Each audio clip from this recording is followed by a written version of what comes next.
الحمد لله رب العالمين والصلاة والسلام على سيد المرسلين وعلى آله وصحبه أجمعين أما بعد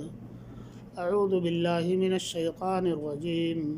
يا أيها الذين آمنوا إذا لقيتم فئة فاثبتوا واذكروا الله كثيرا لعلكم تفلحون۔ اللہ رب العالمین کی حمد و ثنا اور نبی پاک صلی اللہ علیہ وسلم پر درود و سلام کے بعد اللہ کے نبی صلی اللہ علیہ وسلم مدینہ طیبہ کے اندر قریباً 1.5 سال تک آپ ان کی سازشوں اور ان کے مکر و فریب سے اچھی طرح سے آگاہ رہے اور آپ نے ہر طریقے سے تدبیر اختیار کی، اور اللہ کے نبی صلی اللہ علیہ وسلم نے ایک تدبیر یہ اختیار کیا کہ جو مسلمانوں کے مال اور دیگر چیزیں مکے کے اندر چھوٹ گئی تھی اور مکے والوں نے مسلمانوں کے بہت سارے مال اور دولت کو لوٹ لیا تھا، تو اس کو حاصل کرنے کا طریقہ نبی صلی اللہ علیہ وسلم نے یہ اپنایا کہ مکے والے جو تجارت کر رہے ہیں ان کے تجارتی قافلے کو تمام کی تمام چیزوں کو لے لیا جائے، اور اس کے لیے اللہ کے نبی صلی اللہ علیہ وسلم نے طلحہ بن عبید اللہ اور سعید بن زید رضی اللہ تعالی عنہ کو شمال کی جانب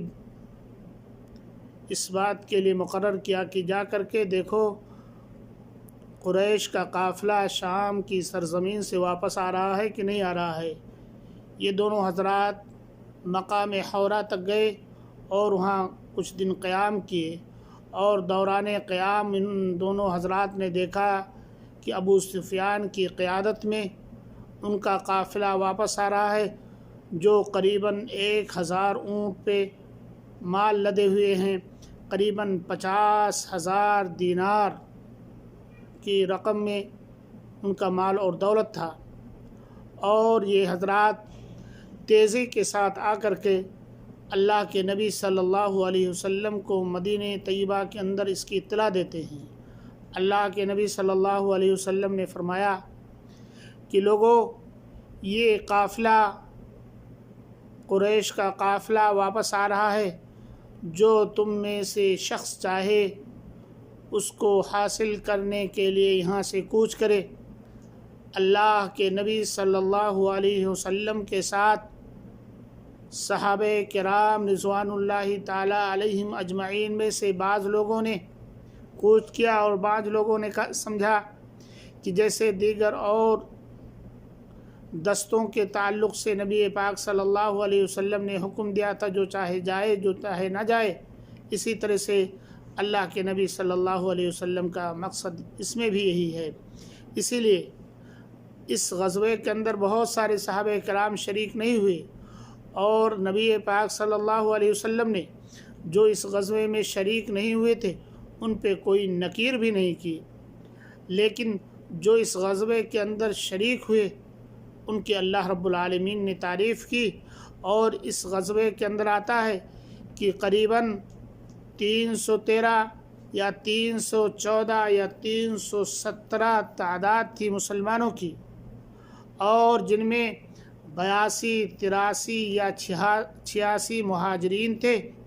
اور مدینے والوں میں سے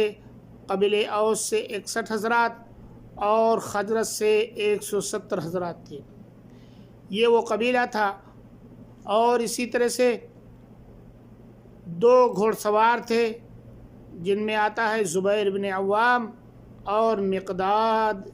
ابن اسود الکندی رضی اللہ تعالیٰ عنہم اجمعین تھے، اور قریباً 70 اونٹ تھے جن پر باری باری سواری کرتے تھے، اور ایک شخص کے قریباً ایک اونٹ پہ 3 حضرات جو ہے ہوا کرتے تھے۔ اللہ کے نبی صلی اللہ علیہ وسلم کے ساتھ 3 حضرات یا کسی پہ 4 حضرات، اللہ کے نبی صلی اللہ علیہ وسلم کے ساتھ جو تھے وہ آتا ہے کہ حضرت علی رضی اللہ تعالیٰ عنہ تھے، اور مرثد بن ابی مرثد الغنوی رضی اللہ تعالی عنہم اجمعین، یہ تینوں حضرات سفر کر رہے تھے۔ کبھی وہ اللہ کے نبی سوار ہوتے اور کبھی علی رضی اللہ تعالی عنہ سوار ہوتے اور کبھی مرثد بن ابی مرثد الغنوی رضی اللہ تعالی عنہ سوار ہوتے۔ اس طرح سے یہ قافلہ قریش کے قافلے کو پکڑنے کے لیے نکلا، اور اللہ کے نبی صلی اللہ علیہ وسلم نے مصعب ابن عمیر رضی اللہ تعالی عنہ کو جھنڈا دیا، سفید جھنڈا تھا، اور اللہ کے نبی صلی اللہ علیہ وسلم نے اس جیش کو، اس فوجی دستے کو دو حصوں میں تقسیم کیا۔ ایک حصہ کی قیادت حضرت علی بن طالب رضی اللہ تعالیٰ عنہ اور دوسرے حصے کی قیادت حضرت سعد بن معاذ رضی اللہ تعالیٰ عنہ کی تھی، اور اصلی قیادت جنرل کمانڈر اللہ کے نبی صلی اللہ علیہ وسلم خود تھے۔ تو اس طرح سے اللہ کے نبی صلی اللہ علیہ وسلم مکے کی مدینہ طیبہ کی سرزمین سے نکلتے ہیں، اور بدر سے پہلے مقام صفرا میں پہنچ کر کے وہاں پر اللہ کے نبی صلی اللہ علیہ وسلم نے بصعص بن عمرو الجہنی اور عدی بن ابی زغبہ الجہنی رضی اللہ تعالی عنہما کو بدر کے مقام پہ بھیجا کہ جا کر کے دیکھو قریش کا قافلہ کہاں پہ ہے۔ میرے بھائیو اور دوستو، یہ تو صورتحال تھی، لیکن ابو سفیان رضی اللہ تعالیٰ عنہ جو اس وقت تک مسلمان نہ ہوئے تھے، انتہائی حساس اور انتہائی چالاک تھے۔ وہ اللہ کے نبی صلی اللہ علیہ وسلم کے قافلے کے نکلنے کی انہیں اطلاع مل گئی تھی، اسی لیے وہ اللہ کے نبی صلی اللہ علیہ وسلم اور مسلمانوں کے جیش اور فوجیوں کی ہر طرح سے نگرانی کر رہے تھے کہ کہیں ان کو دبوچ نہ لیا جائے۔ اسی لیے وہ اتنے حساس تھے میرے بھائیو اور دوستو کہ انہوں نے مکہ مکرمہ کے اندر زمزم بن عمرو الغفاری کو بھیجا کہ جا کر کے اطلاع دو کہ مسلمان اس قافلے کو دبوچنے کے لیے آ رہے ہیں، ان کی مدد کے لیے آئیے۔ زمزم مکہ مکرمہ پہنچتے ہیں، اور وہاں پہنچنے کے بعد میں میرے بھائیو اور دوستو اعلان کرتے ہیں کہ اپنے سامان،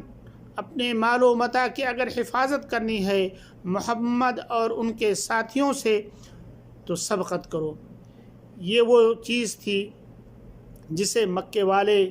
سن کر کے لپکتے ہیں، اور میرے بھائیو اور دوستو سوائے بنو عدی کے اور بعد میں بنو زہرہ کے تمام لوگ شریک ہوئے۔ بقیہ باتیں آئندہ انشاءاللہ بیان کی جائیں گی۔ اللہ رب العالمین سے دعا ہے کہ اللہ رب العالمین ہمیں نبی صلی اللہ علیہ وسلم کی باتوں کو ماننے، آپ کی باتوں کو سیکھنے، آپ کی باتوں پر عمل کرنے کی توفیق عنایت فرمائے۔ آمین۔ وآخر دعوانا ان الحمد للہ رب العالمین۔